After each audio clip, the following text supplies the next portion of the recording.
এসআরের নামে সংখ্যালঘু ভোটারদের নাম ছাঁটাইয়ের অভিযোগ। কালীগঞ্জে চৌধুরী বাজারে তীব্র প্রতিবাদ।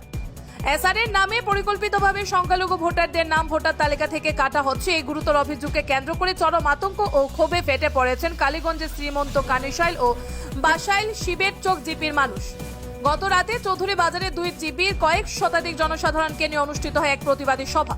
শিক্ষক আব্দুল জব্বারের পৌরোহিত্যে এদিনের সভার সূচনা হয়। সভায় জিপি সভানেত্রী প্রতিনিধি আব্দুল ফাত্তা কড়া ভাষায় অভিযোগ তুলে বলেন, এসআরের নামে সংখ্যালঘুদের ভোটাধিকার কেড়ে নেওয়ার গভীর ষড়যন্ত্র চলছে। যেসব মানুষ বছরের পর বছর ভোট দিয়ে আসছেন, হঠাৎ করে তাদের নাম তালিকা থেকে উধাও হয়ে যাচ্ছে। এটা শুধু প্রশাসনিক গাফিলতা নয়, এটা একটি পরিকল্পিত বঞ্চনা। তিনি আরো বলেন, ভোট দেওয়া সংবিধান প্রদত্ত অধিকার, সেই অধিকার কেড়ে নেওয়া মানে গণতন্ত্রের উপর সরাসরি আঘাত। সংখ্যালঘুদের টার্গেট করে এই নাম কাটার কাজ চলছে, আমরা এটা কোনোভাবেই মেনে নেব না।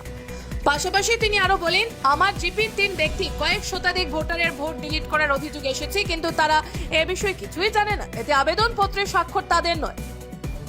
এই অভিযোগ সামনে আসার পর আতঙ্কগ্রস্ত হয়ে পড়েছেন তারা, এমনকি পাড়া প্রতিবেশীর বিদ্রুপের মুখে পড়তে হচ্ছে তাদেরকে। প্রতিবাদী সভায় বক্তারা দাবি করেন, অবিলম্বে স্বচ্ছ তদন্ত করে প্রকৃত দোষীদের চিহ্নিত করতে হবে এবং যেসব ভোটারের নাম কাটা হয়েছে তাদের নাম পুনরায় তালিকাভুক্ত করতে হবে। অন্যথায় আগামী দিনে আরো বৃহত্তর আন্দোলনের পথে হাঁটার হুঁশিয়ারি দেন তারা। সভা থেকে একযোগে জেলা নির্বাচন আধিকারিক ও প্রশাসনের দৃষ্টি আকর্ষণ করা হয় বলে, সংখ্যালঘুদের ভোটাধিকার নিয়ে ছিনিমিনি খেললে জনগণ চুপ করে বসে থাকবে না। এদিনের প্রতিবাদী সভায় বিশিষ্টজনদের মধ্যে উপস্থিত ছিলেন শওকত আহমেদ চৌধুরী, মুজিবুর রহমান, আব্দুল করিম, আব্দুল লতিফ, আফতার আলী, আব্দুর রহিম সহ আরো অনেকে। Bureau report, Nababarta today.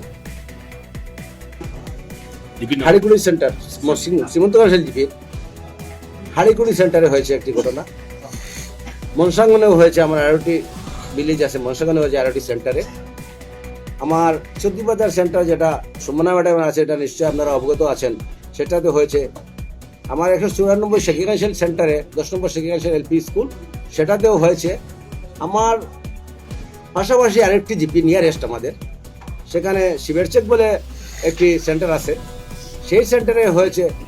সেখানে আবেদনকারী এখানে উপস্থিত আছেন এবং নামারগোলা বলে আরেকটি সেন্টার আছে, সেই সেন্টারে হয়েছে।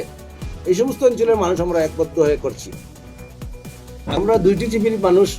আমার জিপিটা বেশিরভাগ বড় মোটা হয়েছে, কিন্তু প্রায় 19,000 নিয়ে হয়েছে, কিন্তু আমরা সবকে বলতে পারছি না, যেহেতু দূর দূরান্ত থেকে এই বাজারবন, বেলাল্লা, নাকিরকুনা, বহু বৃহত্তর ইন্টেরিয়র এরিয়া থেকে মানুষ আসার অসুবিধা হবে। আমাদের লোকালের যে 3-4টি ওয়ার্ড এবং পাশাপাশি অন্য জিপির যে 2টি ওয়ার্ড, তাদের সঙ্গে নিয়ে আজকে সভা হয়েছে। শ্রীমন্ত কানিশাইল, সেটা অন্যটা হইল বাসাইল শিবের চোখ জিপি। সভা ডাকার এত অঞ্চলের মানুষের সভা ডাকার উদ্দেশ্য হলো ওটা যে এসআর নিয়ে কিছু ভুল তথ্য আমাদের কাছে প্রকাশ পাচ্ছে।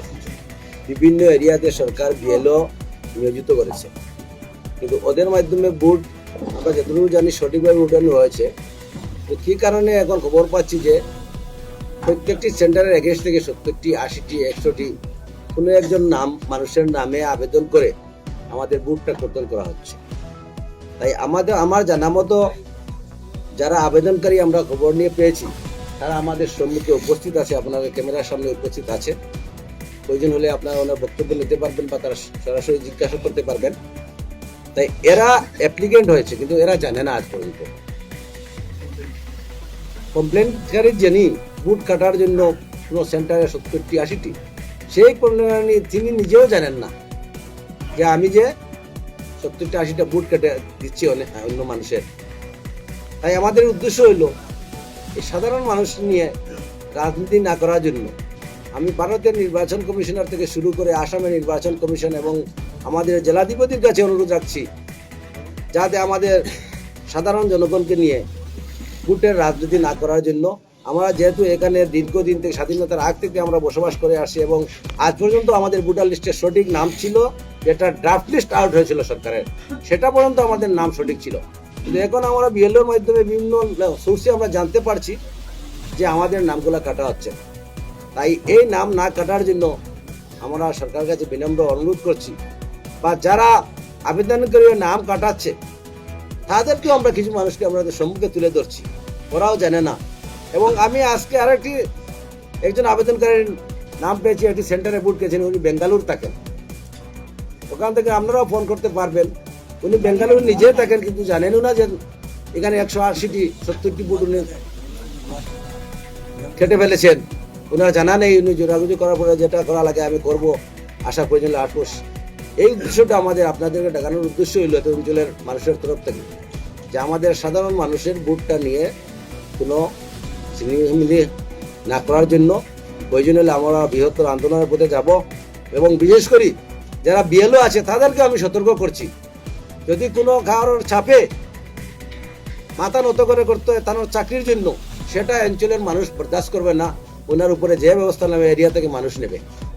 এবং এর উপরে যারা আছে, সুপারভাইজার আছেন, এআরও আছে, ইলেকশন অফিসার আছেন, তাদের উদ্দেশ্যে আমি বলছি এ ধরনের কার উপর চাপ সৃষ্টি না করে ন্যায্য যদি কোনো বুট কাটার হয় আমাদের কোনো আপত্তি নেই। কোনো বুটার মধ্যে তার নাম ডিলিট হতে হবে, ডিলেশন করতে হবে লিস্ট থেকে। কেউ কারো মেয়ে বিয়ে দিয়েছে অন্যত্র জায়গায়, তার ডিলেশন করার আমাদের কোনো আপত্তি নাই। খুব শিফটিং হয়েছে তার করেন আমাদের কোনো আপত্তি নাই। কোনো অবৈধ কোনো মানুষ যদি থাকে তাদের তদন্তর দ্বারা, তাহলে তাদের কারণে আমাদের আপত্তি নেই। কিন্তু আমাদের সাধারণ মানুষের বুট কাটলে আমরা যেটা দেখতে পাচ্ছি ড্রাফটে আছে, আজ শুনতে পাচ্ছি যে আমাদের একজন বুট কাটা হয়ে গিয়েছে, সেটা কোনো অবস্থায় আমরা বরদাস্ত করতে পারবো না। মূল উদ্দেশ্য